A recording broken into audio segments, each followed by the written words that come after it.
Ever since Ezareth came out, I have been asked many times, should I soulstone my Ezareth? Is he worth a soulstone? Should I pull for more copies or save? And that is exactly what I am going to be answering in this video. Is he worth the stones, let alone pulling for more? His awakenings on paper are very good. His A1, basically when he does his special attack, which is pretty often, the things he needs his stacks for, he increases him and all allied mages on the field's damage by 15%. Very good awakening. On paper. A3 makes it so that every 2 triggers of World Devourer's modes, Devour effect, it gives an extra Dark Spore. So instead of it being 2 for eating a summon, it's 3. That reads interesting. And then the A5 is ignores magic resistance. On paper, he seems like his awakenings are very good, but are they really that worth it? Well, that is exactly what I'm going to be answering. So the way that we're going to test this is very simple. We are in 124, no pod, and we're going to take Ezareth, we're going to put it down, we're going to use Diao-Chan, who is permanent inspiration, and we're going to use Valise because Ezareth does need summons, and also his A1 increases the damage that allied summons do.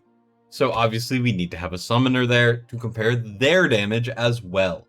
Now this is not going to be a perfect test. I'm not going to say that it is because there is a little bit of RNG in these things, and also this stage has anti-healing. So if you kill things fast enough, it will actually lower the amount of damage you can do because they won't get healed. So keep that in mind going into this. It's not perfect, but we're going for approximations here before we make our verdict.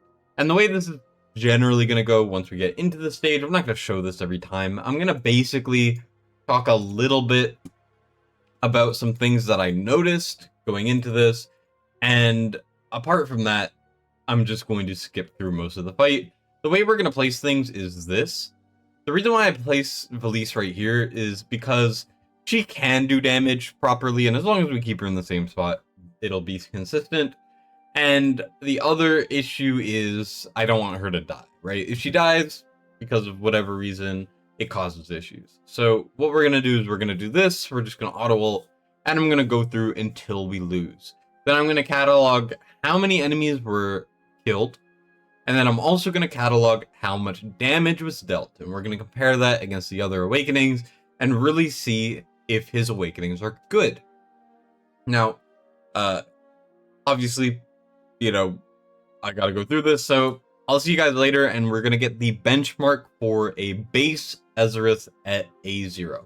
And with that, we have gotten 38 enemies. Now, I've had 39. I recorded this earlier, and it just didn't work out the way I wanted it to, so I'm doing it again.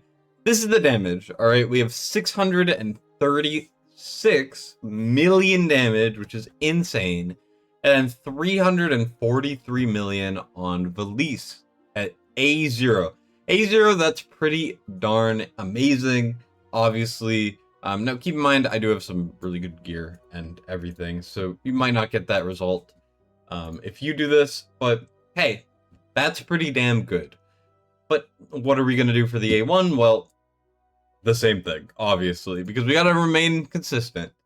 So the way this is kind of the expectations is both of these guys are just going to do a little more damage. That's all I expect. Now, the damage is going to be obviously a little lower because things are going to die faster, so less healing and all of that. And keep in mind, another thing is we're only using one summoner. This happens to buff every single summoner on the field. So, if you have a Beatrix and a Valise and something like Matrix, this A1 is going to be even more powerful. So just keep that in mind. But really, this is just a buffer. So if you're using this in Matrix, the A1 is going to be approximately a 15% increase. Also, look at how fast these things are dying. It's actually insane. Like, they do so much damage. Anyways, I'll be right back, and we'll reconvene with the stats. Alright, now we have had 39 kills, so one more. And damage-wise, we're at 656, but more importantly, 403. So once again, keep in mind that Ezareth's damage will be a little lower because things are dying faster. But basically, Valise does so much more damage. And also, because Valise is doing so much more damage, Ezareth can only do less because a lot of that damage that's available on the field is going to Valise. This is going to be a very solid awakening if you're going to be using a summoner, which you almost always will be. Now, is it really worth the Soulstone? Well, I'm not too sure, but let's go over to the A3 and see how good that works. Now that we are on to the A3, I just have to say this awakening is so much better than I thought it would be. I thought this would be just kind of mediocre, but something you're going to see as we go is this is actually a really good awakening. So basically, we're going to click the auto ult. I'm a little slow there, but that's okay. And he's going to eat one. He's going to get 2 stacks, which is what you get for eating a summon. And then he's going to eat again. And what happens when he eats again? Usually he gets 2, right? Well, that is now 3. And now he's going to switch and immediately start doing damage again. The downtime of the A3 is substantially lower than any of the other lower awakenings, because he's able to only eat 2 summons to get to max stacks. So not only if you're on an auto, but even manualing, you spend less time in the devour phase. This awakening is really good because of that. So he's able to just constantly swap over and over and over and over again. It is so noticeable. It is so good. This is actually a really good awakening. So I was blown away by how fast he gets his stacks. If you have the means, this is a pretty good awakening. Now that we're reaching the end of the A3, you can see that we actually killed a lot more enemies. Now, there, it's overinflated because a bunch of enemies went through, but all you gotta know is we killed about 3 to 4 more enemies, and the damage speaks for itself. So not only did Valise go a little higher, I'm not sure why Valise did. Oh, that's why. Valise went higher because her summons didn't get eaten completely. Right? She summons 3. Ezareth used to eat 3. Now he only eats 2 to get the max stack. So what that means is Valise is keeping her summons out for longer, which is increasing her damage. And Ezareth is doing substantially more damage because the downtime between his chomping is so much lower.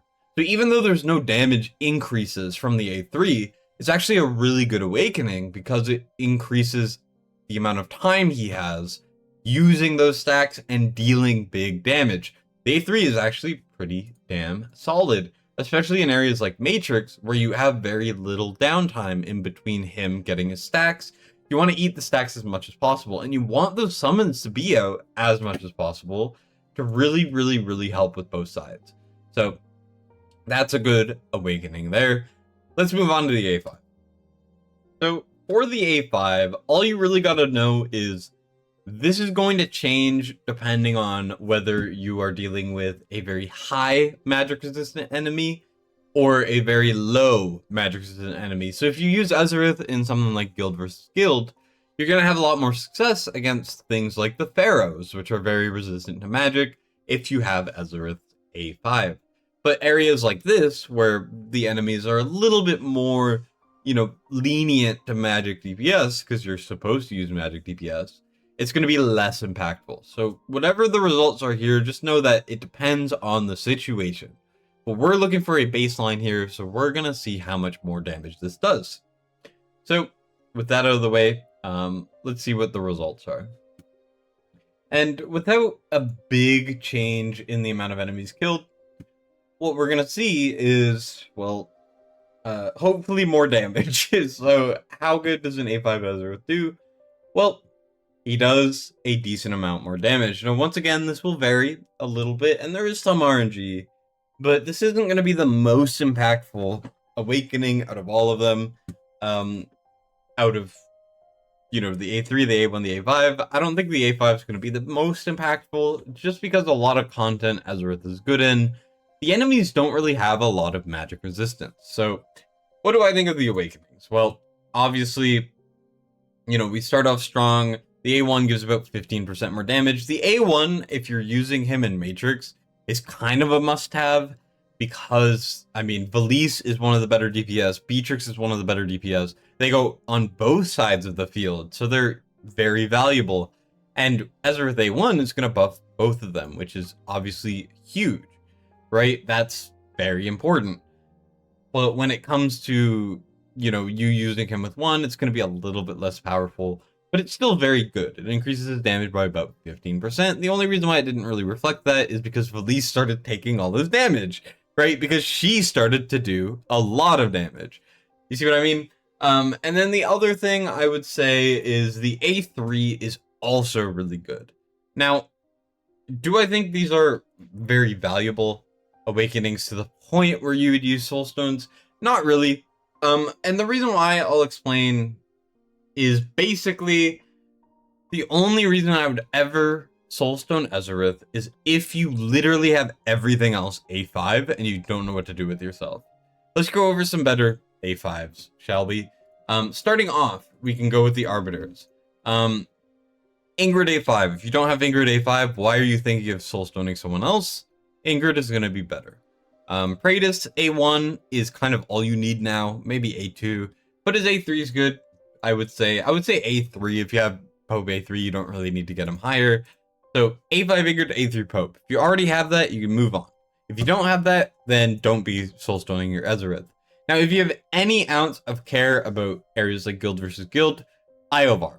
Iovar's very worth Soulstones, okay? He has the highest BP in the game by a mile. It is not close.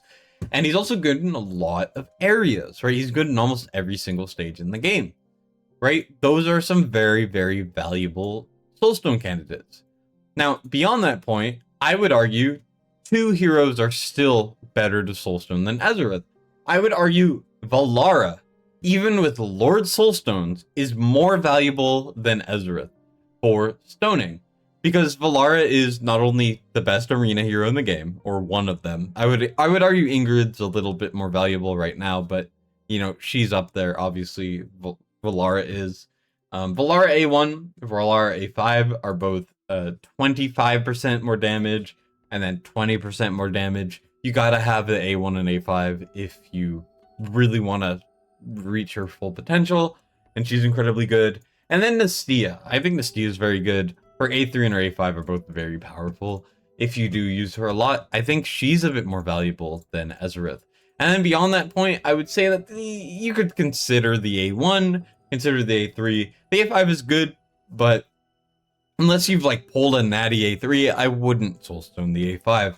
So really, you're gonna get some decent increases, but my honest opinion is you're gonna be just fine with A0. If you go into the game, you can kind of see some results up here. If you go to the top, we have Cobalt, who has A5. Obviously, Cobalt has everything A5, pretty much. Nicholas is A3 and is getting 131, which is impressive. But then we have an A1 here, which is getting 125. And then you can see, even an A0 here, he's able to get almost 80k with, honestly, not absurd awakenings. Because A0 of the new guy, Ezareth, is actually still really good. So, in my opinion, I think you should just go for the base copy, A1 if you would like. But I would not Soulstone him. I think Soulstones are more valuable on those 5 heroes I mentioned. That's my opinion there. Let me know your guys' thoughts in the comments. And I'll see you guys in the next one. So, bye.